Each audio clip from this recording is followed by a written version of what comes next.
Good evening. আগৰ মই ফেচবুকত বা হোৱাটছআপতো এটা ভিডিঅ' দিছিলোঁ যে এনেকৈ লিকুইড ডায়েটত মই কিখিনি পজিটিভ এছপেক্টছ পাইছিলোঁ, তাৰমানে কি পজিটিভিটি মই গাত পাইছিলোঁ সেইকেইটা মই শ্বৰ্টকৈ মানে তাত থুলমূলকৈ কওঁ। এটা হৈছে ৱেইট লুজ হৈছিলে, এটা হৈছিলে আপোনাৰ মোৰ আৰ্থ্ৰাইটিছ হৈছিলে, আৰ্থ্ৰাইটিছটো ভাল হৈ গ'ল। তাৰপিছত স্কিনৰ এলাৰ্জি হৈছিলে, স্কিন এলাৰ্জি ঠিক হৈ গ'ল। তাৰপিছতে আপোনাৰ ডেলিভাৰীৰ পিছত চুলি হেয়াৰ লছ খুব হৈছিলে, মানে হেয়াৰ ফল খুব হৈছিলে। এতিয়া সেই প্ৰব্লেমটো বহুতখিনি সমাধান হৈ গ'ল, মানে অকণমান আছে আৰু কিন্তু বহুতখিনি ঠিক হৈ গ'ল। আৰু পেটৰ গেছ প্ৰব্লেম আছিলে, কিবা খালে গেছ হয় বা এনেকুৱা মানে বহুত প্ৰব্লেম আছিলে, সেইকেইটা পেটৰ প্ৰব্লেম ভাল হ'ল। আৰু এটা মানে মোৰ কি হ'ল, খুব পানী কম খাইছিলোঁ। নৰ্মেল যেতিয়া ভাত ৰুটি খাই থৈছিলোঁ, খাওঁতে মানে মোৰ পানীৰ পৰিমাণটো বহুত কমি হৈছিলে বডিত, সেইকাৰণে ডিহাইড্ৰেশ্যনত থকা নিচিনা হৈছিলে মোৰ। কিন্তু এই লিকুইড ডায়েট কৰাৰ পৰা সেই প্ৰব্লেমটো নাইকিয়া হৈ গ'ল, কাৰণ এতিয়া অলৰেডি অভিয়াছলি মই পানীৰ ওপৰতে জীয়াই থকা নিচিনা হৈছে ন। চ' পানীৰ পৰিমাণ পূৰা বডিত অ'কে হৈ গ'ল। সেই দুটা হ'ল পজিটিভ। আৰু আগতে মই আপোনালোকক প্ৰমিছ কৰিছিলোঁ যে যদি মই কিবা নিগেটিভিটি দেখা পাওঁ তেতিয়াহ'লে মই আপোনালোকক জনাম। আজি সেই নিগেটিভ পইণ্টখিনি আপোনালোকক ক'বলৈকে ভিডিঅ'টো কৰিছোঁ।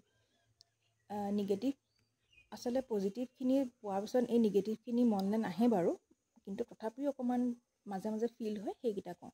এই নিগেটিভখিনি তাৰমানে আপোনাৰ যেতিয়া ৱেইট লছ প্লেটুটো হয়, যেতিয়া হিচাপ ভবামতে যেতিয়া ৱেইট লছ প্ৰচেছটো যেতিয়া শ্ল' হৈ যায়, ধৰক যদি সপ্তাহত ধৰক আপুনি 4 কেজি 5 কেজি ওজন কমাই আছে, ঘপককৈ যদি আপোনাৰ ৱেইট লছ প্লেটুটো হৈ পেলাই 300 গ্ৰাম 500 গ্ৰাম 700 গ্ৰামহে কমে, তেতিয়া মানে কি হয়, আপোনাৰ এই নিগেটিভখিনি মনলৈ আহি যায়। তাৰমানে এটা নিগেটিভ হৈছে আপোনাৰ উইক ফিল হয় বডিত অকণমান, মানে ধৰক আপোনাৰ ভাত ৰুটি খাই থকা মানুহজনীয়ে ঘপককৈ লিকুইড ডায়েট কৰিলেতো অকণমান ফিল হ'বই ন উইক, তেনেকুৱা অকণমান প্ৰত্যেক সময়ত নহয়। বিশেষকৈ এল'ভেৰা জুচটো খোৱাৰ পিছত অকণমান মানে কি হয়, প্ৰেছাৰটো ডাউন কৰি দিয়ে বুলি কৈছিলোঁ যে মই, সেই তেতিয়া হয়। আৰু অকণমান ষ্টমাক প্ৰব্লেম অকণমান কেতিয়াবা কাটচিত হয়, বেছি নহয় কিন্তু অকণমান হয়। সেইটো হ'ল এটা প্লাছ, এটা মাইনাছ পইণ্ট। আৰু ছেকেণ্ডটো হৈছে আপোনাৰ কোনোবা এটা সময়ত এনেকুৱা লাগে যে মানে ডিপ্ৰেছ ফিল নিচিনা হয়। তাৰমানে যেতিয়া দিনটো লিকুইড ডায়েট কৰি আছোঁ, কষ্ট কৰি আছোঁ, কিন্তু অথচ ৱেইটটো কমা নাই, ধৰক লছ হোৱা নাই, তেতিয়া মানে কি হয়, ডিপ্ৰেছ ফিল হৈ যায়। মানে বাদ দিয়ে এইবোৰ ৱেইট লছৰ যিটো প্ৰচেছ আৰম্ভ কৰিছোঁ সেইবোৰ বাদ দিওঁ আৰু নৰ্মেল খাবলৈ আৰম্ভ কৰি দিওঁ আৰু তেনেকুৱা হৈ যায় তাৰমানে। কিন্তু তাৰ পাছ মুহূৰ্তত ধৰক আকৌ ৱেইটটো যেনিবা আকৌ ভবামতে যেনিবা কমিলে, তেতিয়া আকৌ মানে মনত এটা জোচ আছে আহি যায়, তাৰমানে বোলে নহয় মই পাৰিম, আকৌ কৰি যাম, তাৰমানে তেনেকুৱা ধৰণৰ। সেইটো হয় ছেকেণ্ড। আৰু থাৰ্ড মানে কি হয়, তাৰমানে আপোনাৰ যেতিয়া ৱেইট লছ প্লেটুটো হৈ যায়, আপোনাৰ ভবামতে যেতিয়া ৱেইটটো মানে ডিক্ৰিজ হোৱা নাই, কমা নাই, তেতিয়া মানে কি হয়, অকণমান খিংখিঙীয়া খং এটা আহি থাকে। ধৰক আপুনি কষ্ট কৰি আছে, ভবামতে ফল পোৱা নাই, যেনেকৈ ডিপ্ৰেছ ফিল হৈ যায়, খং এটা উঠে নাই খিংখিঙীয়াকৈ, সেই তেনেকুৱা হয় তাৰমানে কেতিয়াবা। সেই তিনিটাই মই মাইনাছ পইণ্ট দেখিছোঁ। বাকী তেনেকুৱা বিশেষ মাইনাছ পইণ্ট এটাকে মই ফিল কৰা নাই বাৰু। তথাপি ভৱিষ্যতে যদি কিবা মাইনাছ পইণ্ট পাওঁ তেতিয়া মই আপোনালোকক চিয়ৰলি জনাম। আজি ভিডিঅ'টোত সিমানেই ক'বলগীয়া আছিলে।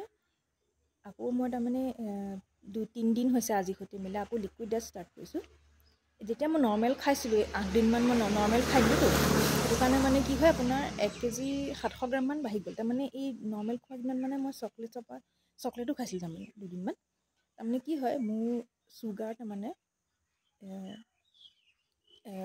মানে খালী পেটত কৰাটোৱে হওক বা খাই উঠি কৰাটোৱে হওক, দুটাতে মানে মোৰ হিচাপতকৈ অকণমান কমহে থাকে মানে চুগাৰ লেভেলটো। তাৰমানে সেইটো কাৰণে মানে কি হয়, হাজবেণ্ডেও কৈছিলে যে এনেকৈ তুমি ইমান দিন চেনি খোৱা নাই বা এনেকুৱা যেতিয়া যিটো মানে চুগাৰ লেভেল বঢ়োৱাৰ মানে কিবা থাকে, একোতো পৰা নাই, গতিকে চুগাৰ লেভেলটো বহুত বেছি কম হ'লেও আকৌ বডিত প্ৰব্লেম ক্ৰিয়েট হ'ব নহয়। সেইটো কাৰণে বোলো নৰ্মেল খাওঁতে তুমি চকলেট বা মিঠা জাতীয় বস্তু কিছুমান খোৱা। সেইটো কাৰণে সেইকেইদিনত মই অকণমান মিঠা বিস্কুট, চকলেট, চেনি ডাইৰেক্টলি চেনি নাই খোৱা, কিন্তু গুড় চুৰবোৰ খাইছিলোঁ। সেইকাৰণে মানে কি হ'ল, আপোনাৰ 1 কেজি 700 গ্ৰামমান মোৰ বাঢ়ি গ'ল। এতিয়া মানে এই 3 দিনত 1 কেজি নহয় 1 কেজি 700 নে 900 কিবা এটা মোৰ মানে আকৌ কমি গ'ল। তাৰমানে সেই আগৰ যিটো হৈছিলে সেইটো হৈ গ'ল। 15 কেজি 500 গ্ৰাম আকৌ হৈ গ'ল, তাৰমানে ৰিটাৰ্ণ হৈ গ'ল, তাৰমানে বেক হৈ গ'লোঁ। এইকেইদিনত বহাটো মানে এই 3 দিনত মোৰ কমি গ'ল। গতিকে আকৌ কাইলৈ মানৰ পৰা সেই আকৌ তাৰমানে মানে কি বুলি কয় আৰু ডিক্ৰিজিঙৰ যিটো প্ৰচেছটো মানে কাইলৈৰ পৰাহে আকৌ ধৰিব লাগিব। তাৰমানে আজি সেই আকৌ আগৰ অৱস্থালৈ গৈছোঁহে। সেইটো কথা বিশেষ ক'বলগীয়া আজি একো নাই, এইকেইটাই ক'বলগীয়া আছিলে। আৰু আপোনালোকৰ মনত যদি কিবা প্ৰশ্ন আছে মোক সুধিব পাৰে, মই আপোনালোকক ৰিপ্লাই দিম। আজিলৈ ধন্যবাদ।